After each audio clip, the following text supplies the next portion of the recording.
पाकिस्तान मुस्लिम league नून की नायब सदर मरियम नवाज ने कहा कि 6 दिन का वक्त अपनी शर्मिंदगी मिटाने के सिवा कुछ नहीं है। 25 लाख का दावा करने वाला 20,000 अफराद को भी जमा न कर सका। लाहौर में पाकिस्तान तहरीक इंसाफ लॉन्ग मार्च से कबल शहीद होने वाले कांस्टेबल के अहलेखाना से मुलाकात के बाद मीडिया से गुफ्तगू करते हुए उन्होंने कहा कि शहीद कांस्टेबल को PTI के रुकन ने गोली मारकर शहीद कर दिया। एक माँ हूँ, इसका गम समझती हूँ। वजीर आजम शहबाज शरीफ ने शहीद एहलकारों के लिए मुआवजे का ऐलान किया है। शहीद की बेवा ने कहा कि इनके पास घर नहीं। वजीर आजम शहबाज शरीफ ने बेवा को घर दिलाने के लिए फोन पर बात की। मजहब को इस्तेमाल करना ये गुनाह कबीरा है। इमरान खान को मजहब का नाम इस्तेमाल करते हुए शर्म आनी चाहिए। लेकिन नायब सदर का कहना था कि जाली इनकलाब की खातिर खून के जिम्मेदार इमरान खान है। ये इनकलाब नहीं, इंतशार है। लोग पूछ रहे हैं 4 सालों में कौन सा काम किया। लोग जाली इनकलाब, जाली खत को भी पहचान गए हैं। अगर इमरान खान को इनकलाब की इतनी फिक्र है तो अपने घर से शुरू करे। इमरान ने अपने बच्चे लंदन में रखे हुए पहले अपने बच्चों को हकीकी आजादी दिलाए, फिर कौम को आजादी दिलाना। 6 दिन का वक्त अपनी शर्मिंदगी मिटाने के सिवा कुछ नहीं। 25 लाख का दावा करने वाला 20,000 अफराद को भी जमा न कर सका। क्या अब वो 6 दिनों में बंदे ढूंढेगा? इनकलाब आ गया लेकिन बंदे नहीं आए। मरियम नवाज ने कहा कि लोग पूछ रहे हैं 4 सालों में कौन सा काम किया। लोग जाली इनकलाब, जाली खत को भी पहचान गए हैं। लोगों ने आजादी मार्च को बर्बादी मार्च बनाकर दोबारा बनिंगाला पहुंचा दिया।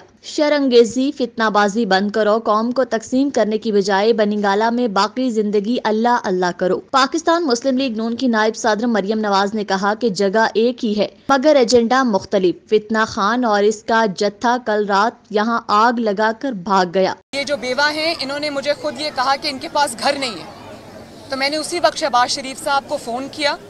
उन्होंने खुद उसकी बेवा से बात की और उसको कहा कि इंशाअल्लाह हुकूमत पाकिस्तान न सिर्फ आपको घर लेकर देगी बल्कि आपके तमाम बच्चों को स्कूल में भी दाखिल कराएगी और आपके बच्चों की एजुकेशन और हेल्थ का पूरा खर्चा जो है वो हुकूमत पाकिस्तान उठाएगी।